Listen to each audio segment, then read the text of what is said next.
G'day tankers, it's Sicken and it is Saturday, so it's time for Carry of the Week. And this replay is from Dakillzor from the CSA clan. And we're getting that control bug again, which means it's a different patch. So we're going to try and stay on him until it fixes itself, but until then, well, there's nothing we can really do about it.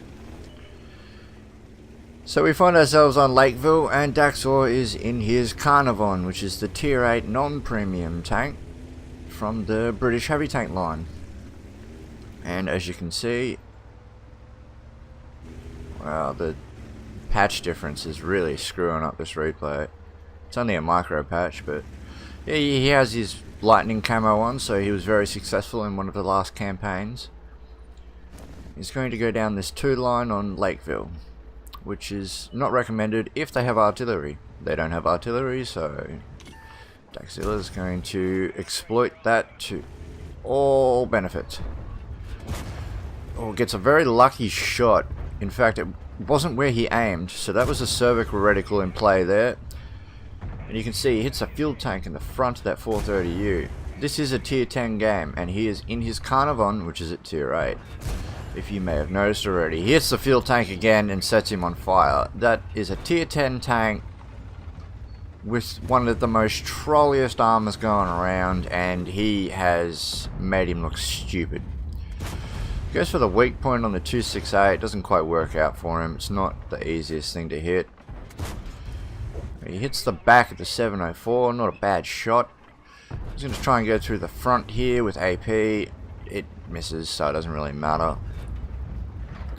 But so far so good. I mean, he's only really got his lower plate exposed by such a degree that they're not willing to shoot at it. He shoots on the move at the Carnarvon Action X, the premium version of the British tank at tier 8, which in my opinion is probably better in some regards and worse in others. The Carnarvon definitely has a better turret and a more punchier gun, and I think it has a little bit more DPM, and that's about it. The other Action X is probably better in every other regard. So he finds a 103 who appears to be AFK. Yeah, well, he tracks him twice. No, he has. Regardless, he may as well be AFK because he got tracked the first time and he remained tracked for the rest of that. So now what does he do? Well, I mean, he's got a T-44 on his flank. He's trying to try and work that out. The Progetto in front of him decides to go forward. He doesn't realise that Dakillzor is trying to get out of the way. Or Dakillzor. I get it now. Sorry fella. Now, he can't go through the front of this thing. Even some of the top tier heavy tanks can't go through the front of that. The 268-4, the Bobject, as we refer to it. So he's got himself in a bit of a situation. He can't engage the Bobject front on. He needs to focus on this 44, get rid of him. He does a good shot there. The Bobject decides to come round, put one in the side of his turret, so he backs off. Bobject goes for the Type 4 instead, which is very lucky. Now he just tries to track him. Now you can see that lower plate. Now, the reason he's not going for that lower plate is because it's, even though it is considered a weakness, it's around 278 millimeters thick because of its slight 20-degree angle. And the only way to get that angle flat is for it to be on a ridgeline trying to go over, and you have to be at the other side of that ridgeline. So it's just not something you can go through. The 704 on the other hand, not well armoured. Very trolly armour, but that's about it. So in the situation he's in, he's just holding down the fort. He knows things can shoot at him. He's just trying to make sure that they don't land any shots so he can stay as healthy as possible. This Bobject is the problem. 704, not so much. I mean, he can pen him, he can fight back. And he can also exploit the fact that his gun can only be in one spot. Goes for the tracking shot on the 704, gets it. And this is every TD's worst nightmare. Obviously already used his repair kit earlier. Unable to do so. If he can get this tracking shot, this is massive because the Bobjack's already used his tracking shot from earlier. Now he's going through the side armor of the Bobjack, which is actually he's loaded APCR. That's why he just switched to APCR. This means the value of the side armor goes up, and APCR is just a tiny bit better at going through a bit more of an angle than the AP is. Which is strange that it also gets extra penetration, but you know,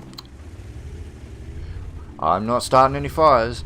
So he's got himself in this situation where he just needs to land one shot.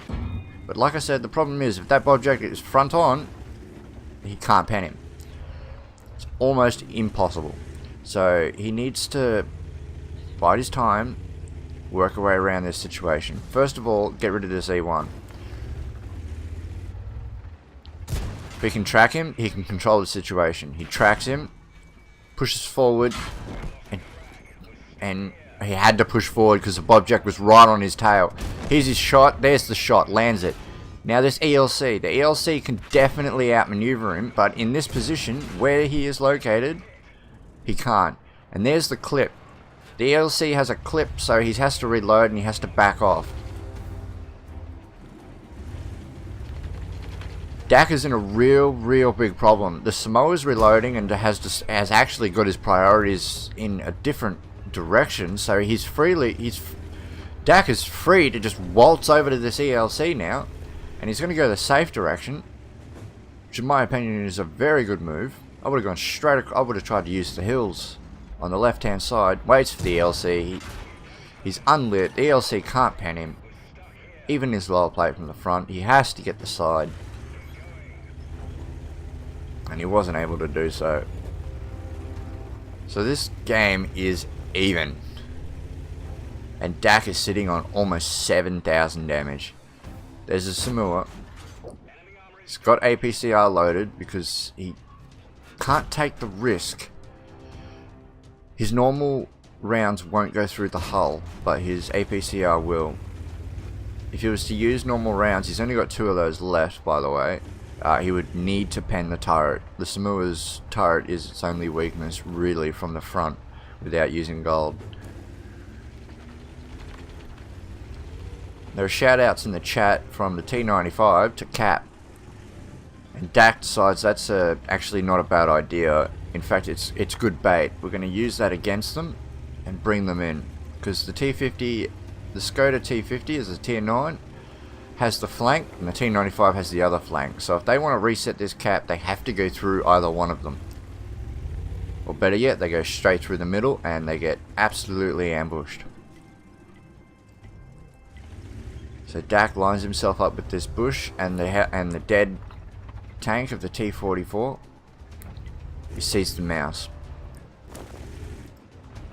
Hopefully the mouse can... Yeah. Oh, the T95 puts down the mouse.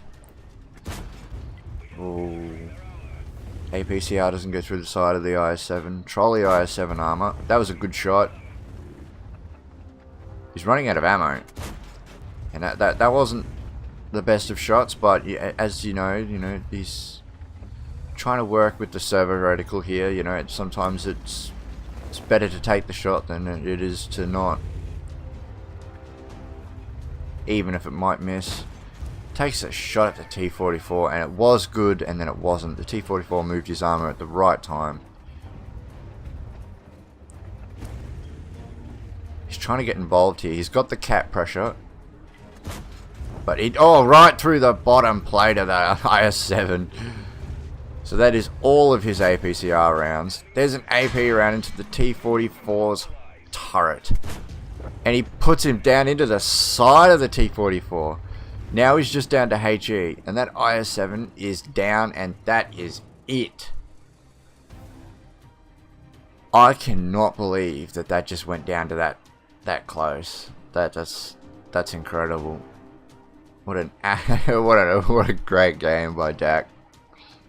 We'll have to have a look at the end plates for that. So here we go. Here are the end plates, and he definitely aced this tank. He got a steel wall for bouncing as many shells as he could, getting involved and stuck in a high caliber and a top gun. Unfortunately, that's as high as he got, but it was a tier 10 game, so it was very difficult to get kills.